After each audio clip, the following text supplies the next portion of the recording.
Don Jorge Meléndez, buenas tardes.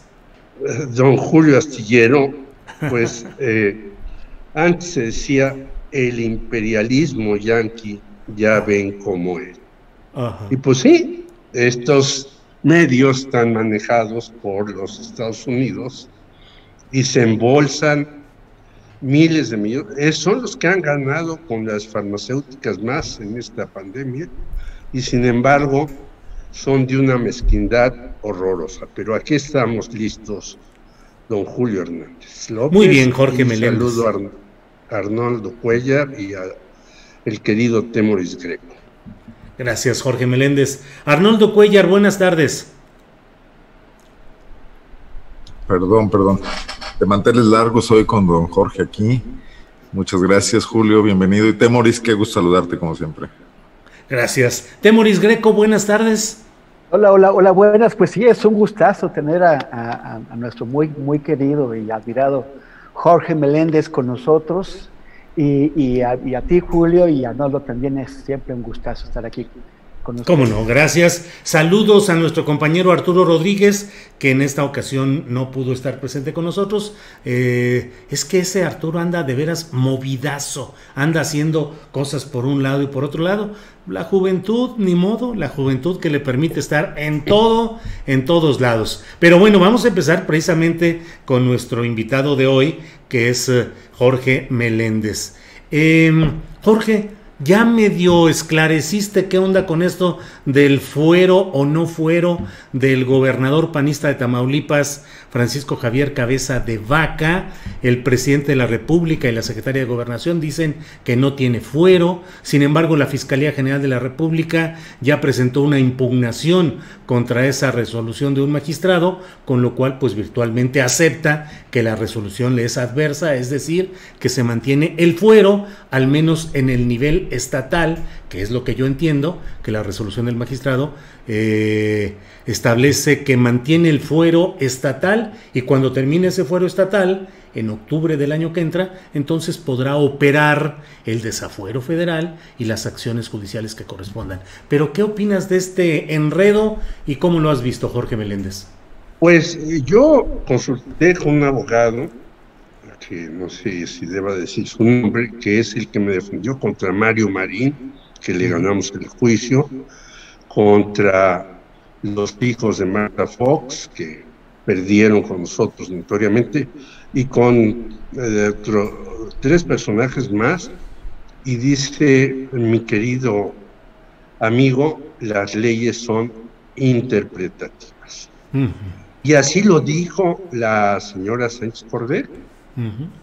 Es entre un sí y un no. El señor magistrado Alcántara pues se aventó una de Chabelo. A lo mejor necesitamos la catafixia para ver si debe de ir o no este señor a la cárcel. El hecho es que el señor Cabeza de Vaca se pueda salvar o pueda ser llevado a prisión como debería ser. Recordemos que Tamaulipas es el estado con el récord de más gobernadores ligados, no de ahora. Hay que recordar aquel famoso Juan García Ábrego, que empezó con el contrabando de botellas, de cigarros y después de todo. Y desde allá viene aquella fama a ese estado, y creo que va a ser difícil que lo metan al bote. Algunos dicen que se fue a Estados Unidos, otros está muy protegido ahí en Tamaulipas. Y bueno, imagínate tú que mande la Fiscalía General de la República a un comando a agarrarlo. Bueno, pues yo diría que se daría una balacera ahí terrible. El hecho es que todavía vivimos, por más que nos digan los del INE, los del IFE, los de la Suprema Corte de Justicia, los de los tribunales, en un estado de derecho a medias o interpretativo, como dicen ellos. Por lo tanto, yo creo que esto va a seguir causando una disputa y un diálogo muy amplio entre todos nosotros, porque si las leyes son interpretativas, pues yo interpreto que los que insisten en que tú no obtengas publicidad son unos hijos, y pongo 3 puntitos para que todo el mundo interprete lo que le dé la gana. Gracias. Gracias a ti, Jorge. Temoris Greco, ¿cómo has visto el tema de Tamaulipas? ¿Fuero, no fuero? ¿Interpretación de las leyes? ¿Impunidad o todo será después de las elecciones? En fin, ¿qué opinas, Temoris? Pues por un lado, ese extraña jugada, ¿no? La gente que simpatiza con Cabeza de Vaca dice que la Suprema Corte ya dijo que sí tiene fuero, cuando la Suprema Corte no dijo nada. O sea, un magistrado que tenía que llevar el asunto al pleno de la Corte, de una de las dos salas, se rehusó a llevar ese asunto al pleno de la Corte y lo resolvió con un desechamiento que en realidad deja las cosas en el aire. O sea, como dice el querido Jorge, pues a la interpretación de cada quien. A mí me parece, o sea, la argumentación que presenta el ministro en su decisión, que es que el Congreso de Tamaulipas ya decidió, es la argumentación del ministro, es una argumentación individual, no representa el criterio de los ministros de la Corte. Y él decide dejarlo en el aire. Y a mí lo que me parece es que esto lo único que hace es ir pateando el balón, es ir pateando el balón hacia adelante. Difícilmente esto va a llegar, como dice el ministro, hasta que se vaya a Cabeza de Vaca en 2022, porque la Fiscalía ya pidió la orden de aprehensión, un juez ya dijo que no puede concederla porque está este desechamiento. La Fiscalía se inconforma, tiene que ir otra vez o exige que la Corte sí trate el asunto en el Pleno, y mientras tanto lo que veo es el proceso electoral. O sea, esto, pues al PAN le encantaría ya enterrarlo, ¿no? Pero lo que están haciendo es mantenerlo vivo, y vamos a llegar a las elecciones, y el electorado de Tamaulipas va a ver dos cosas. Uno, a un partido, el PAN, que está defendiendo a una persona que muchos tamaulipecos ya conocen, y que ya saben las acusaciones que hay contra él, ya saben la clase de individuo que está, lo cual afecta al PAN, pero también el PAN ya está convirtiendo esto en un tema regionalista, es casi independentista. Gerardo Peña, el presidente del Congreso del Estado de Tamaulipas, prácticamente amenazó con que si hay un arresto del gobernador Cabeza de Vaca, la federación ya no va a tener sentido. Y puso, o sea, su defensa de Cabeza de Vaca va a tal extremo que están amenazando con con la ruptura del pacto federal, con la separación del país. O sea, están llevándolo a extremos absurdos. Es como que este señor Peña cree que Tamaulipas es su balón y que si no hacen lo que él dice, pues entonces lo agarra y se lo lleva. Obviamente que no puede, pero entonces así van a ir a las elecciones, presentándolo como la defensa de la autonomía del Estado de Tamaulipas frente a abusos de la Federación. Y en las cámaras de eco en las que vivimos, porque ya en realidad hay poco diálogo, hay poco intercambio, entonces hay un sector que solamente va a escuchar y a entender lo que quiere, y el otro lo que quiere, pues cada quien va a blindar a su sector del electorado. Los que creen que es un delincuente que hay que ir sobre él, y los que creen que están defendiendo la autonomía del Estado de Tamaulipas. Vamos a ver finalmente cómo funciona esto en las elecciones, cuál de las dos versiones se impone a nivel electoral, y la que se imponga a nivel electoral eventualmente va a tener la posibilidad de designar, si procede finalmente el fuero, de designar al próximo gobernador de Tamaulipas. Si esto le sale mal al PAN, va a ganar Morena en el Congreso local, y le va a quedar entonces la posibilidad de nombrar al siguiente gobernador. Híjole, Temoris, gracias por tu participación, por tu opinión.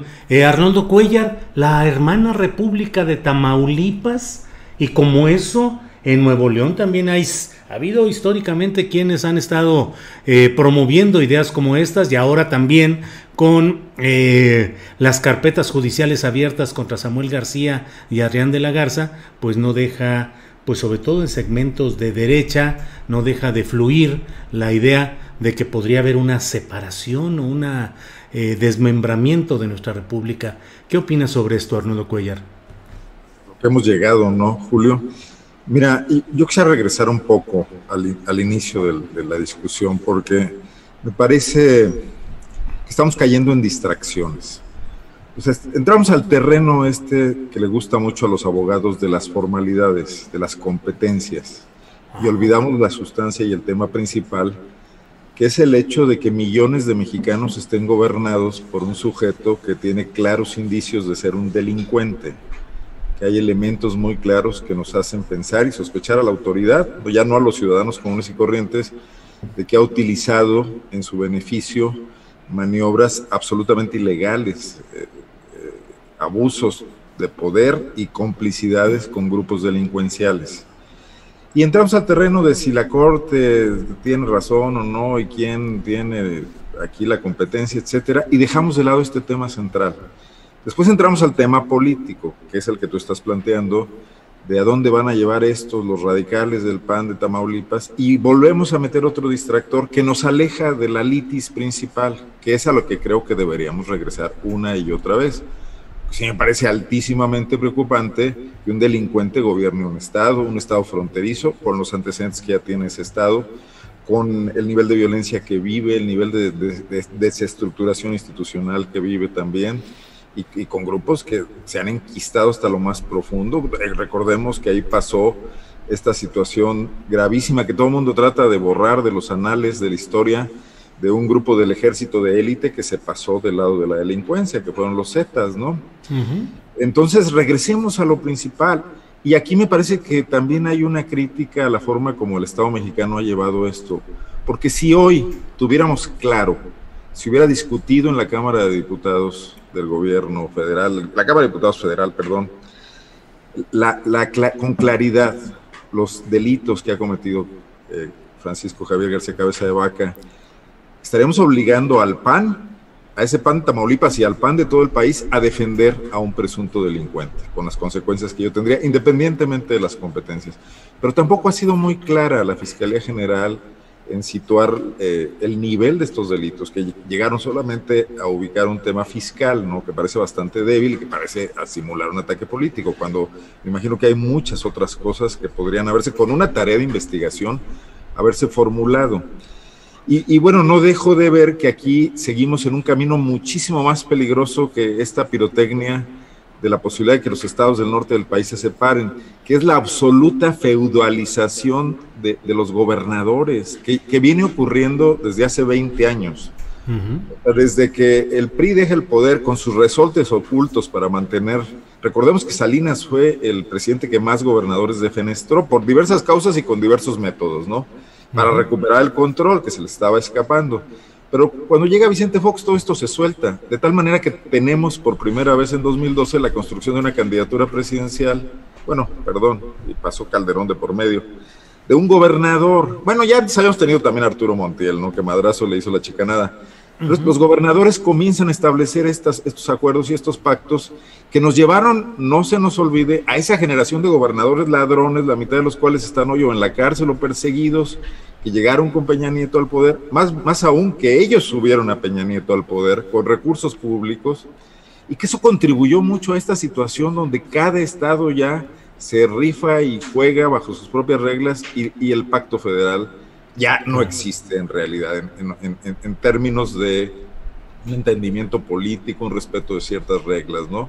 Uh-huh. Entonces yo creo que una prioridad, y con esto ya termino, de Andrés Manuel López Obrador, tendría que haber sido cómo reconstruir un tejido, ya no la vieja gobernabilidad absolutista que ejerció el PRI, que ya además ni siquiera se podía, pero sí otro terreno de espacio de diálogo donde no deberían tener cabida los Cabeza de Vaca, aunque lo tuvieran algunos otros que más o menos ahí no anduvieran tan en malos pasos como él. Claro. Porque el momento en que esto no ha ocurrido, pues se esconden unos detrás de otros y sí tenemos un grave problema que puede conducir a peores cosas que lo que tú estabas mencionando, ¿no? Bien, Arnoldo Cuéllar, les voy a pedir a los tres, comenzando con Jorge Meléndez, su opinión sobre una entrevista que hoy tuvo Lorenzo Córdoba, el consejero presidente del INE, con Pascal Beltrán del Río en las frecuencias radiofónicas de Imagen Radio.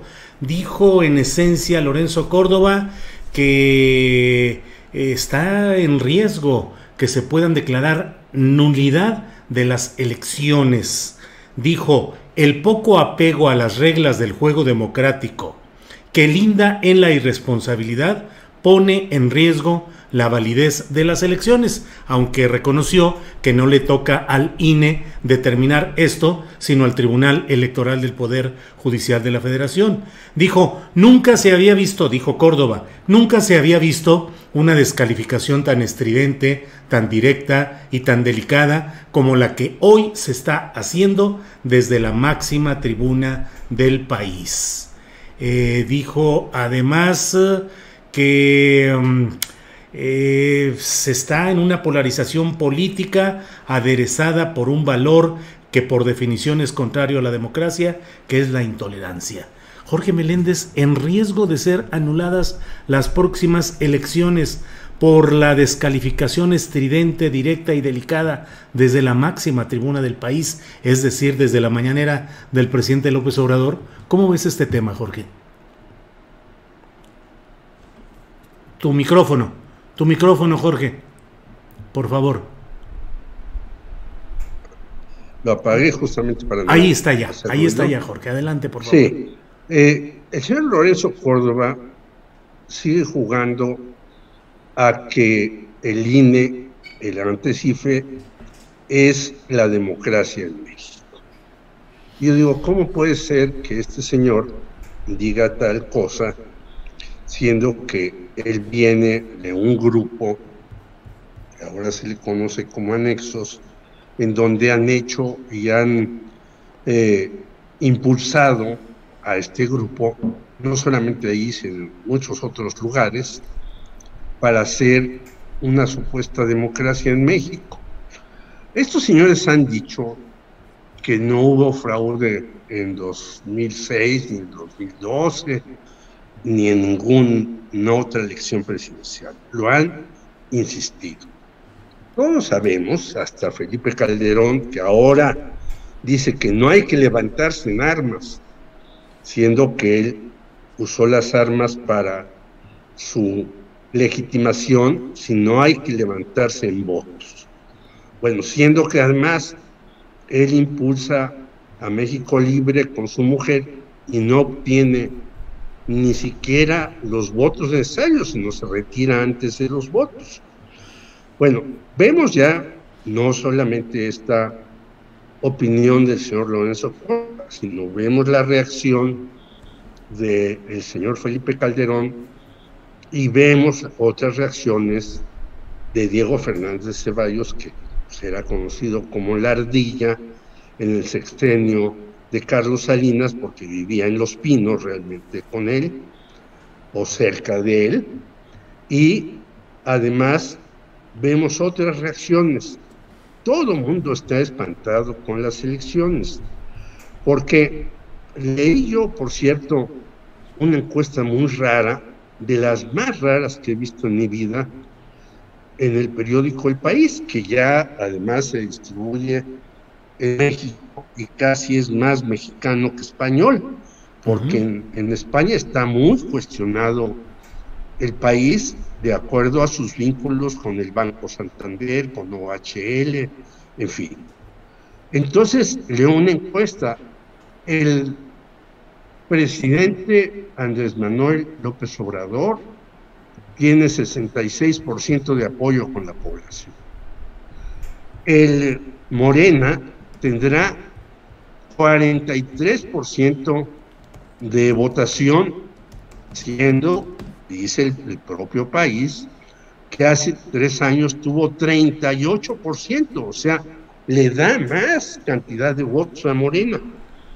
Pero después dice, pero va a perder como 25 o 28 diputados más.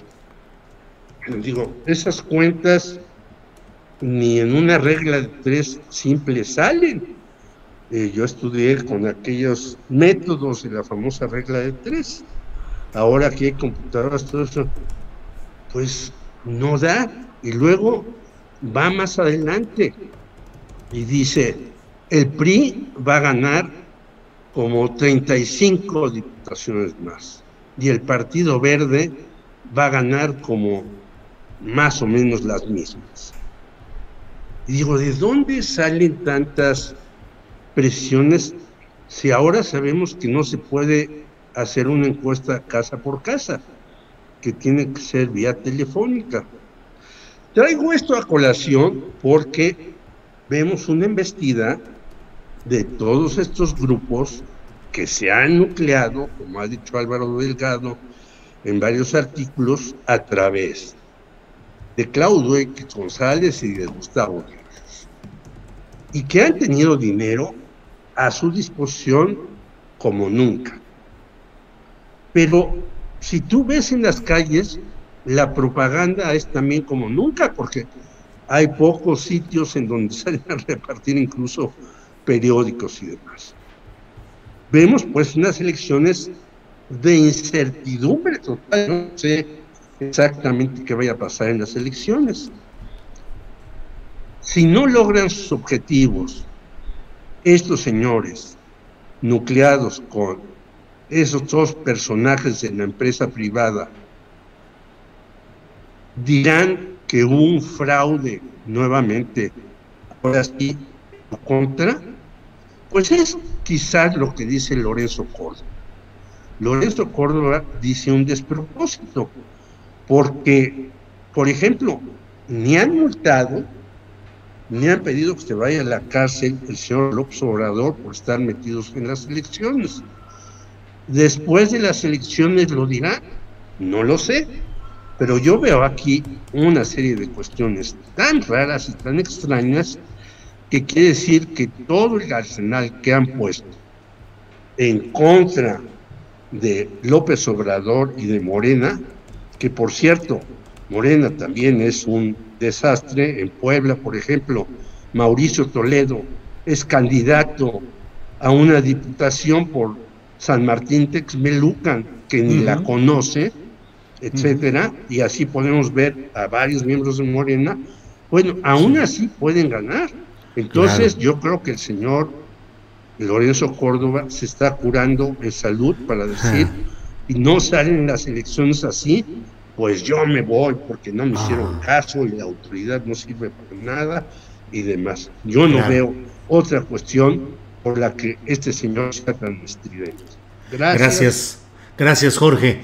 Temoris, ¿qué opinas sobre este planteamiento de Lorenzo Córdoba en el sentido de que pueden ser anuladas las próximas elecciones? Por favor, Temoris. Pues lo que está diciendo Lorenzo Córdoba es que como Andrés Manuel, Mario Delgado y otras personas se meten con él, pues que eso lo está haciendo enojar muchísimo y que podría llevar a la anulación de las elecciones.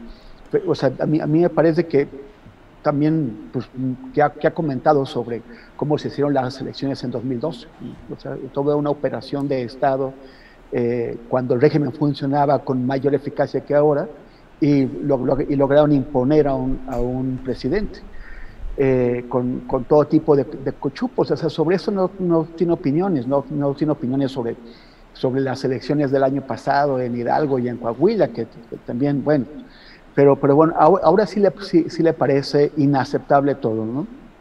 El tema es, ¿está preparando el terreno para que se anulen las elecciones? ¿Quién lo va a hacer? ¿Lo va a pedir él como presidente del Consejo del INE? ¿O va a coincidir súbitamente si lo pide el PRIAN?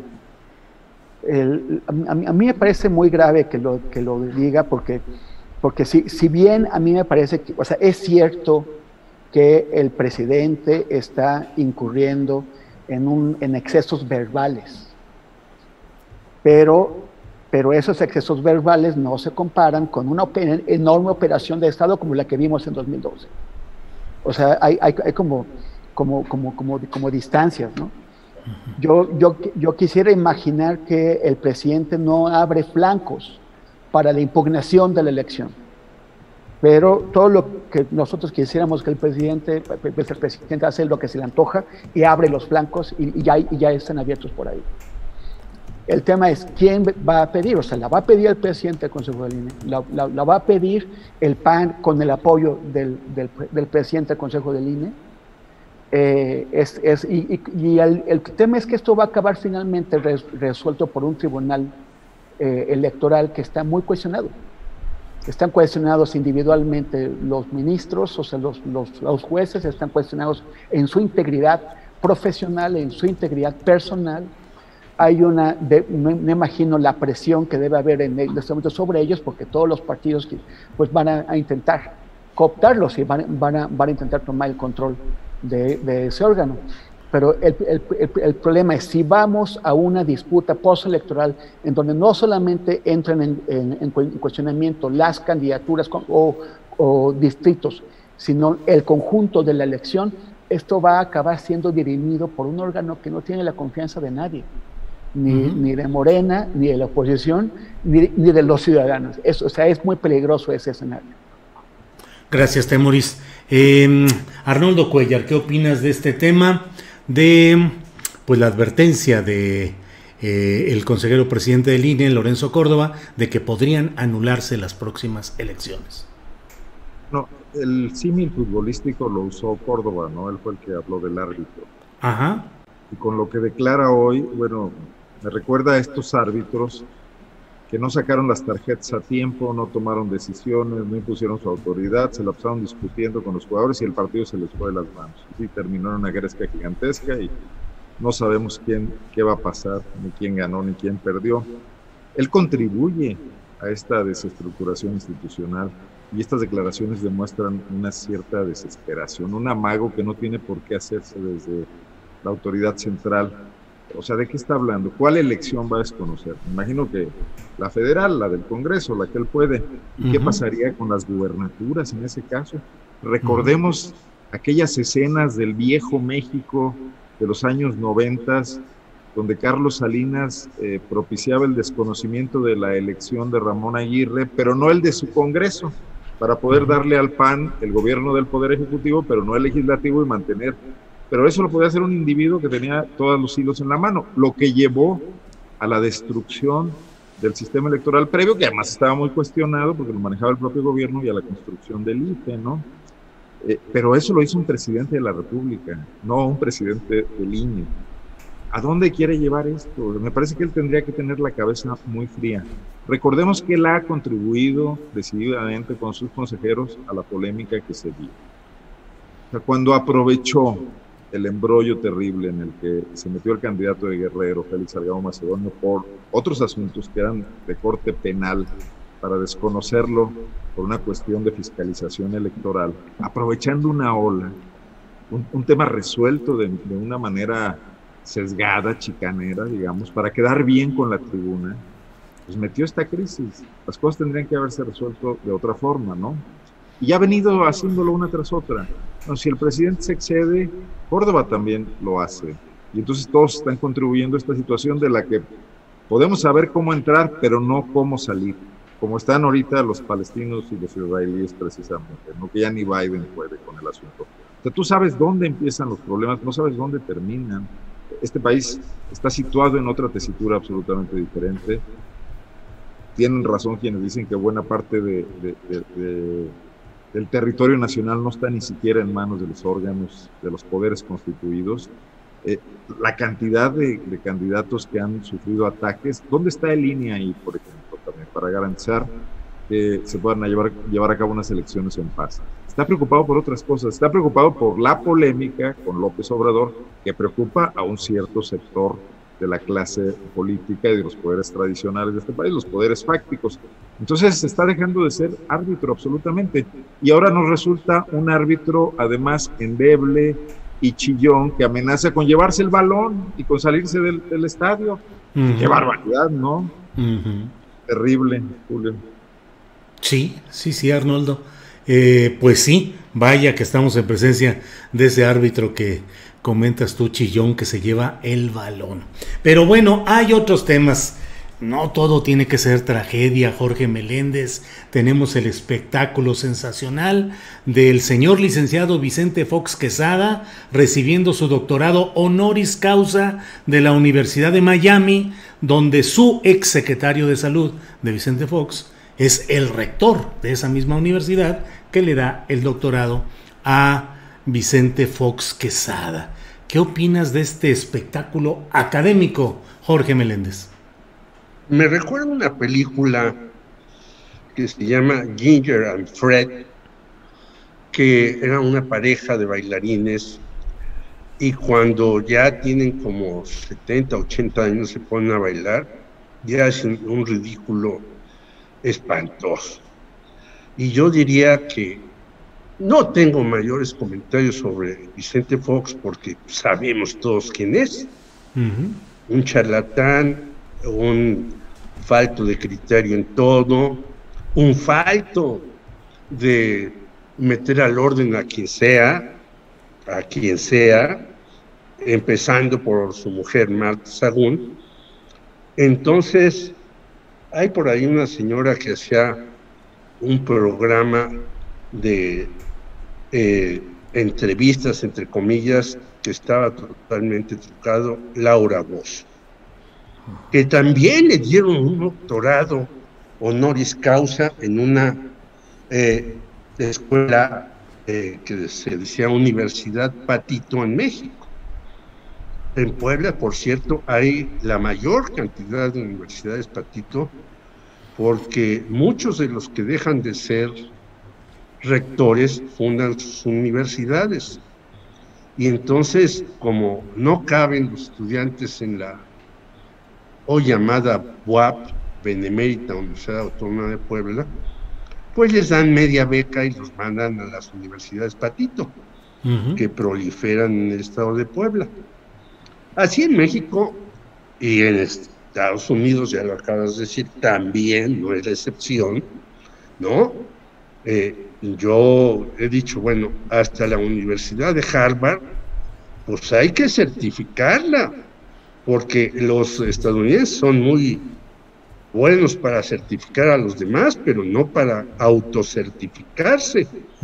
¿A qué narcotraficante importante han detenido los estadounidenses? A nadie. ¿En qué guerra importante han ganado? Hace rato decía Arnoldo, pues Biden no sabe ni qué hacer ya en el asunto israelí, ¿no? En ninguna guerra han ganado. Después de la de Vietnam ha habido puras derrotas. Hay un auge de la industria militar, farmacéutica y de el transporte, de acuerdo, pero puras derrotas. Entonces, yo diría, hay que certificar a los certificadores, que es el caso también del INE, ¿verdad? El INE dice, nosotros hacemos muy bien nuestro trabajo. Bueno, ¿por qué no piden que haya un grupo ciudadano, que lo hay? Yo pondría simplemente un nombre, Jaime Cárdenas, que hace poco estuvimos en un programa, que vaya a certificar al INE a ver si es tan cierto todo lo que dice. Entonces, yo creo que esta película de Ginger and Fred podríamos hacer una versión mexicana que sería maravillosa ahora que hay muchos directores de gran nivel en México, Laura Bozo y Vicente Fox. Los doctorados honoris causa mexicanos, aunque ella no es mexicana, pero casi lo es porque tuvo que huir de Perú, porque le iban a agarrar, porque el señor Vladimir Montesinos, que la financiaba, fue metida al bote. Yo diría, ese sería un programa sensacional, de risa loca, para que vieran los jóvenes quiénes son los autores de nuestra democracia y de nuestra televisión en los años pasados, que sería, bueno, el gordo y el flaco tendrían que hacerse a un lado frente a estos dos personajes, Vicente y Laura. Muy bien. Jorge, gracias. Vicente y Laura a escena. Temoris Greco, ¿qué opinas de este doctorado a Vicente Fox, que luego fue ironizado o recibió la burla de Lino Corrodi, que había sido el coordinador de los amigos de Fox, el recaudador de dinero para la campaña presidencial de 2000, que dijo, no hombre, doctorado en corrupción y en tranza, de él, de Marta Sagún y de varios de sus familiares? En fin, ¿qué opinas, Temoris? Bueno, pues si Fox ni siquiera había obtenido su título, ¿no? De pronto le montaron un show especial en la universidad para que, o sea, es como, ahorita con los personajes que mencionaba Jorge, bueno, pues faltan los youtubers de la mañanera, ¿no? Que también todos se consiguen al mismo tiempo su doctorado honoris causa. Yo creo que en esta película, con esos actores, que sería una de esas películas mexicanas, ahora que esas comedias como de mis reyes, ¿no? Pues, me imagino a un doctor en una eminencia china o de Europa o de India que llega a México y dice, pues tú eres doctor, sí, ¿y tú dónde compraste tu doctorado? ¿No? Nosotros en Santo Domingo. O sea, es ya una vergüenza. O sea, ya decir tengo un doctorado honoris causa debe ser para los que sí han obtenido doctorados honoris causa de instituciones de prestigio, ya debe ser un cotorreo esto, o sea, ya mejor ni mencionarlo, porque parece que en serio que lo compraste en la esquina. Pero bueno, eso es Fox. Pero sobre el tema, regresando un poquito al tema que estábamos hablando, yo creo que si hay una impugnación importante a los procesos electorales, que puede ser general, como la que parece que augura Lorenzo Córdoba, o puede ser puntual, pero con muchísimos distritos, pues ¿quién se va a beneficiar de esto? Yo creo que va a generar, o sea, la intención, si esto existiera más allá de lo que dice Córdoba, la intención podría ser generar una crisis de legitimidad en las instituciones del gobierno, de manera que ir pues generándole problemas. O sea, tal vez la apuesta podría ser no a ganarle ahora en esas elecciones a Morena, sino tal vez generarle problemas a la revalidación de mandato que quiere hacer Andrés Manuel en 2022, o por lo menos limitar su capacidad de gobernar y de generar decisiones de trascendencia, ¿no? Reformas de trascendencia, como para que puedan llegar a 2024 con la esperanza de entonces sí tener alguna candidatura que pueda ganar, y pues sería como una operación de tratar de atarle las manos al gobierno para que no haga más reformas y para que básicamente no pueda gobernar. Esta puede ser la jugada, ¿no? No lo sé, pero sí me parece gravísimo que el encargado de que las elecciones funcionen bien diga, oigan, quizás sí no, quizás sí hay que tumbarlas. Sería la primera ocasión. La primera ocasión, y Lorenzo Córdoba estaría detrás de ese enorme fracaso, que el primer fracaso sería para el Instituto Nacional Electoral. Gracias, Temoris. Arnoldo Cuellar, pues ahora sí que en tu terreno está el tema, porque lo que estamos comentando es el punto del doctor Vicente Fox Quesada. ¿Qué opinas, Arnoldo Cuellar, desde León, Guanajuato? Sí, aquí muy cerca, vecino de León, está el rancho de San Cristóbal y la imitación esta de su oficina en Los Pinos, donde por cierto estuvieron realizándose bailes en plena crisis de la pandemia a mediados del 2020, reportamos algunos, donde ahí, como ya era el municipio de San Francisco del Rincón, los gente de León se iba a casar ahí a San Cristóbal, es negocio, por supuesto, la hacienda. Mira, Julio, por cierto, la película que menciona don Jorge es de Fellini, Ginger and Fred, y bueno, esto es felinesco, francamente, en el sentido de grotesco de este adjetivo, como se ha venido convirtiendo, ¿no? Lo más interesante de todo es que Vicente Fox es hoy por hoy el dueño del contrato principal de asesoría para estrategia electoral del PAN Nacional, de Marco Cortés, que seguramente ustedes lo leyeron por ahí, pero lo perdieron de vista. y como por supuesto Fox vende los contratos, pero no arrastra la pluma porque anda recibiendo doctorados, el que hizo la chamba de la estrategia es Ramón Muñoz, lo recordarán ustedes. Sí. Era su eminencia gris en Palacio Nacional en aquella época. De innovación gubernamental. Exactamente, gran aliado de Martí Sagún, gran maestre del Yunque también.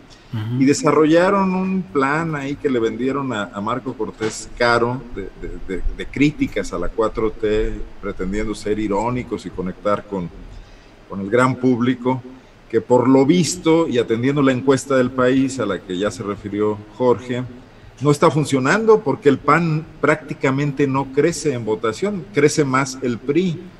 El PAN se limita ya a ser un partido regional, en ciertos estados mantiene sus fortalezas y en otros prácticamente desaparece.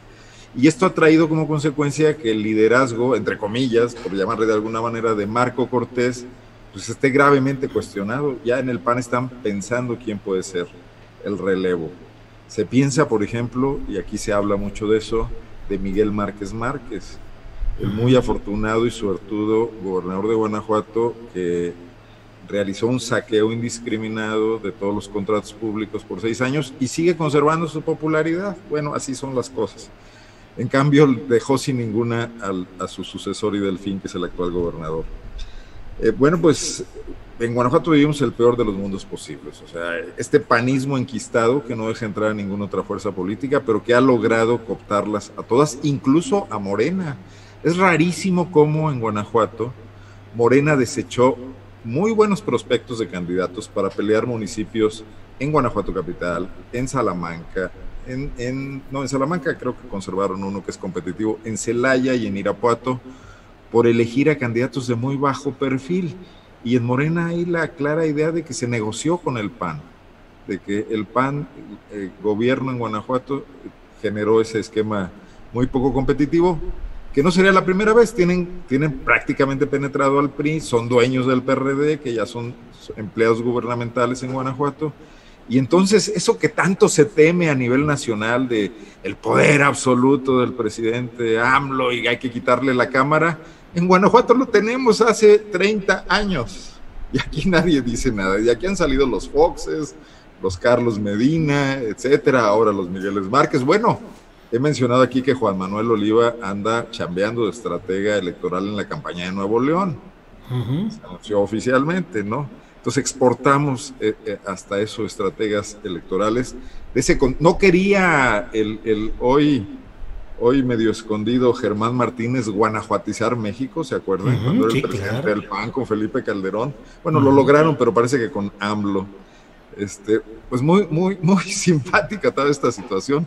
Y nada más precisar que lo de Julio Frenk tiene conflicto de interés. Pues si él trabajó con Vicente Fox, que hoy él decide entregarle un doctorado honoris causa, bueno, pues no tiene ningún mérito académico de ningún tipo, ni siquiera este reconocimiento político a alguien que haya hecho una labor transformadora, ¿no?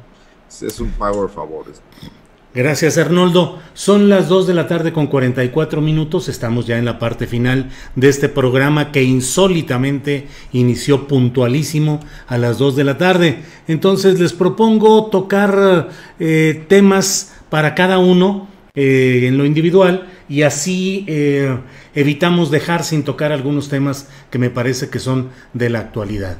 Entonces, por ejemplo, Jorge Meléndez, fíjate que ya que estamos hablando de próceres de la historia, con Vicente Fox Quesada, el doctorado honoris causa, está también ahora lo que ha declarado hace unos minutos Diego Fernández de Ceballos, quien dice que si López Obrador fuera un hombre de honor, sus acusaciones estarían sustentadas. Sin embargo, ha decidido no enfrentarme, quedando como lo que es, un difamador cobarde.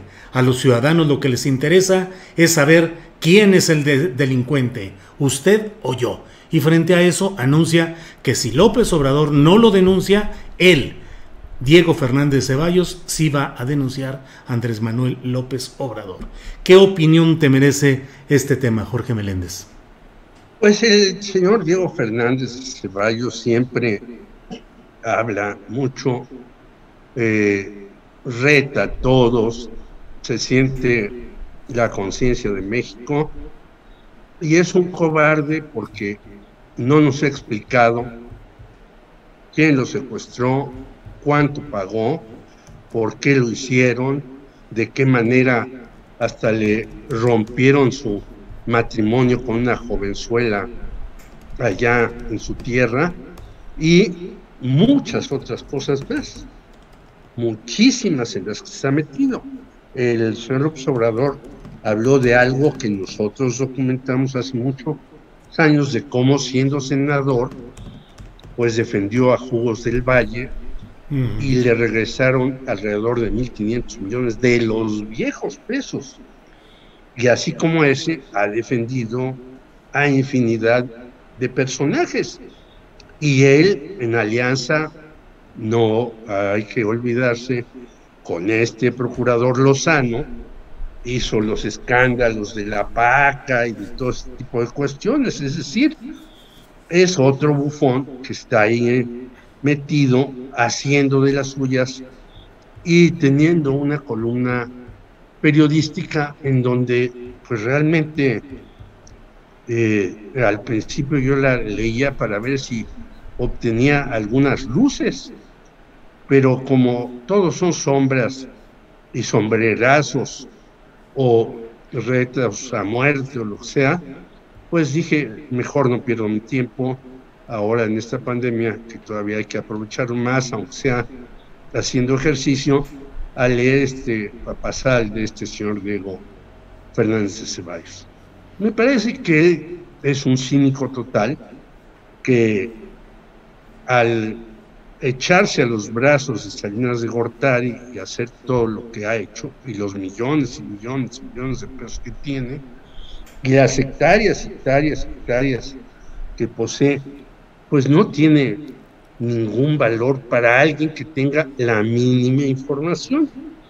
Claro, en un concierto de locos, pues podría hacer alguna afinación en un momento dado, pero solo eso. Me parece que tiene razón López Obrador en no hacerle caso, y si tiene alguna cuestión que dirimir el señor Diego Fernández, pues que vaya a los tribunales, como dicen los abogados. Él es abogado, y los abogados pues no pierden el tiempo amenazando a una persona, sino van a los tribunales y tratan de hacer las cosas. Por lo tanto, resumo, creo que es una locura y un desconcierto, y Arnoldo ha aportado aquí un dato muy preciso, el de Julio Frenk. De repente la gran autoridad en la pandemia, que era el señor Julio Frenk, le da un doctorado honoris causa a Vicente Fox. Digo, un señor que se precia de tener alguna categoría dentro de la academia, pues debería de ser más serio, menos cínico y menos burlesco. Gracias. Claro. A ti, Jorge, muchas gracias.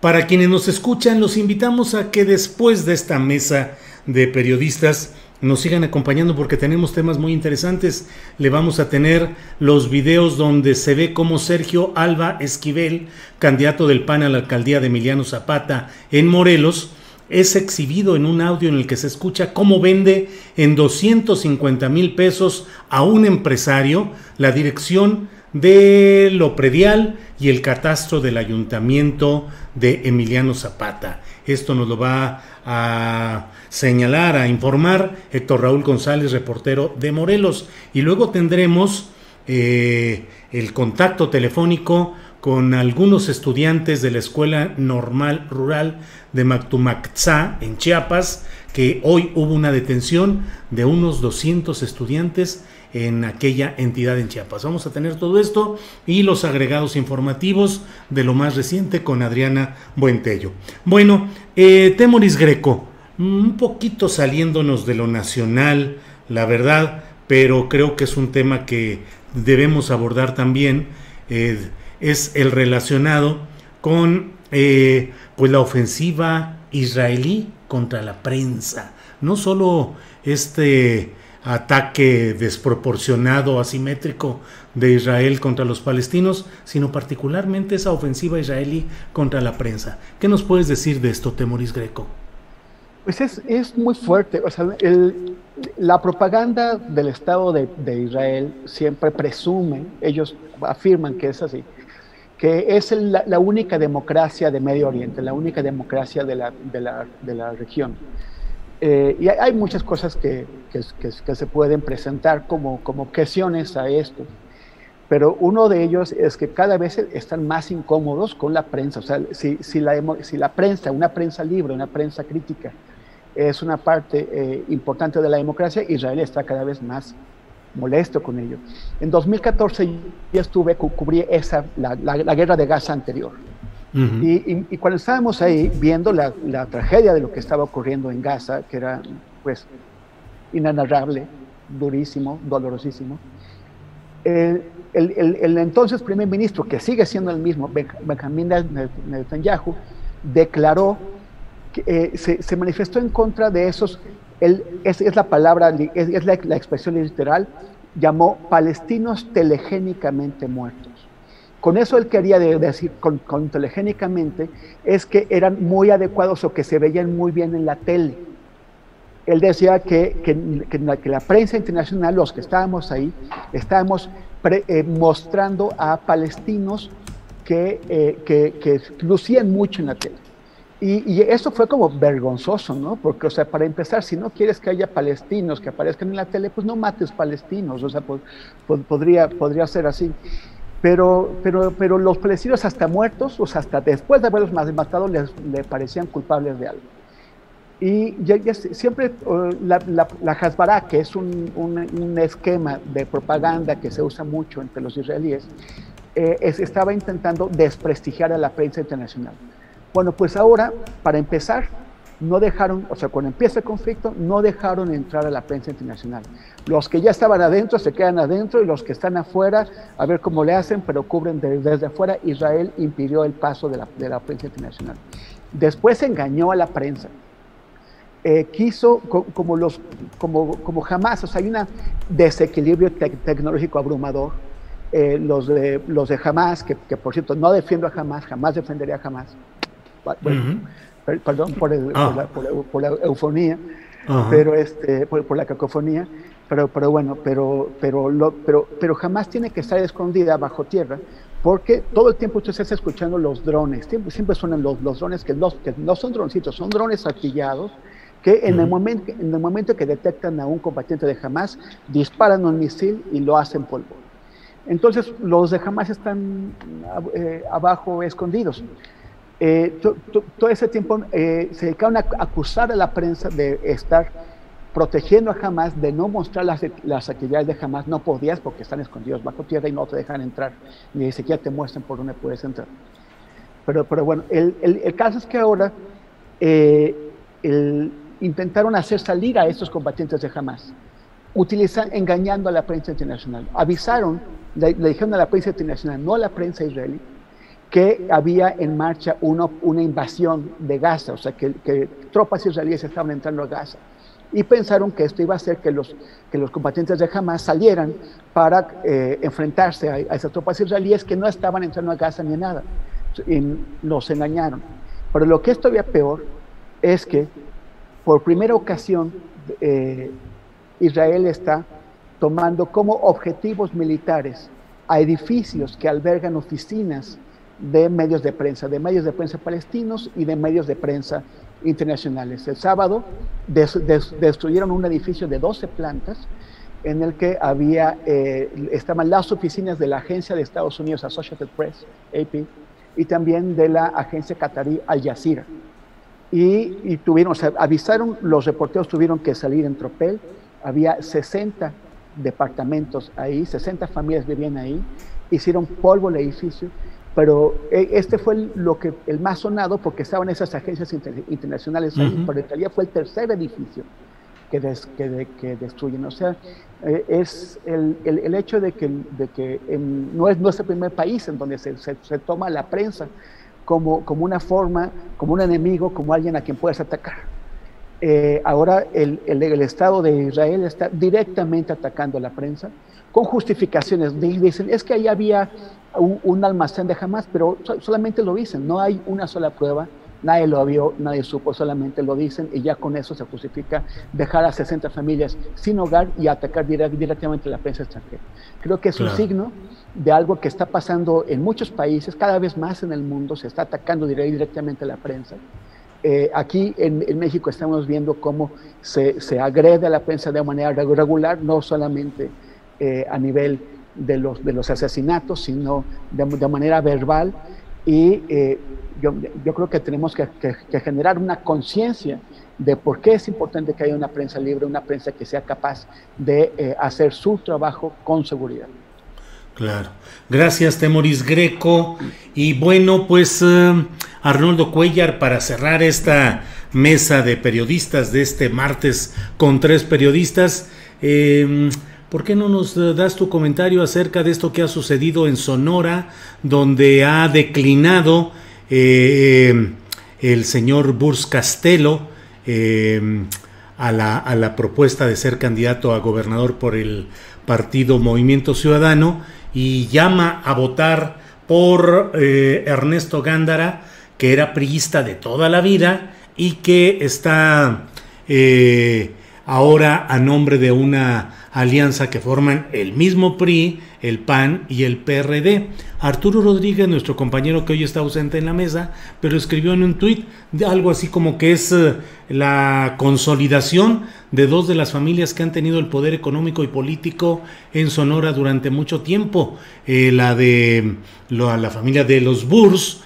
Uno de ellos, Eduardo, fue gobernador de Sonora de 2003 a 2009, creo que esas fueron las fechas, y bueno, que siempre han tenido un poder económico y político allá, y también con los Gándara, que ahora tienen a uno de ellos apodado El Borrego como candidato a gobernar. ¿Qué te parece este tema de Sonora y lo que implica para Alfonso Durazo, que pareciera que ahora están haciendo como aquellos del Todos Unidos contra Madrazo, ahora como si fuera el Todos Unidos contra Durazo? ¿Qué opinas, Arnoldo Cuéllar? Mira, sin tener todos los hilos en la mano de lo que puede ocurrir en Sonora y a riesgo de ser corregido, pues por supuesto, pero tomo un paralelismo. Dante Delgado anduvo por el país estableciendo unas alianzas con grupos políticos que naturalmente pues eran priistas. Yo le llamé en Guanajuato la venta de franquicias. Movimiento Ciudadano aquí se vendió como franquicia. En Guanajuato el comprador fue el exdiputado, exsenador Francisco Arroyo Vieira, exembajador cercano a Manuel Fabio Beltrones, ¿no? Sí. Bueno, Sonora es la tierra de Beltrones. Abel Murrieta, el candidato asesinado, fue procurador con Eduardo Burs. Yo no sé si también se dio esta lógica y simple y sencillamente en búsqueda de votos para su proyecto de ser una alternativa, un tercero en discordia. Dante, digo, lo que pasó en su momento puede no tener que ver con lo que está ocurriendo en este momento, pero bueno, buscando esas alianzas regionales con priistas pudo haber hecho esto. A mí lo que me dice es que no les está dando, por un lado. Por otro lado, también puede ser que haya amenazas, sería muy bueno saberlo, en contra de Burs Castelo, y que podrían ir ligadas al gobierno de su hermano y al gobierno del que formó parte Murrieta. Y hay una retirada que, bueno, la vende en cara ofreciéndole su apoyo al candidato priista. También me deja en claro que algo no está funcionando ahí. Estas sumas de última hora difícilmente aportan votos. Aportan mucho en prensa y mucho en imagen, pero no vas a decirle a gente a la que trajiste motivada por la posibilidad de una cuestión diferente y venderte como una alternativa, que siempre no, que hay que regresar y apoyar además al partido que hoy gobierna Sonora y que es corresponsable de la violencia que está teniendo estos efectos en las elecciones, que es el PRI, ¿no?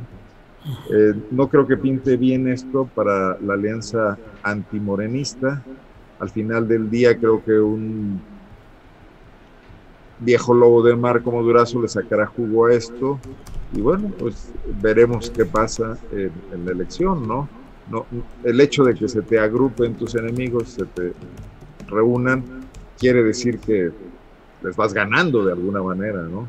Pero bueno, dicho desde el centro del país, Y hay que recordar siempre que hay una conexión Sonora-Guanajuato desde la época de Álvaro Obregón. Bueno. Y no con buenas razones. Pues sí, pues sí.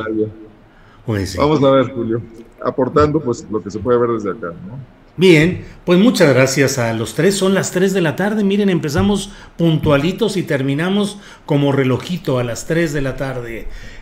Jorge Meléndez, muchas gracias por tu participación de este día. Abrazos a los maestros Temoris y Arnoldo. Gracias.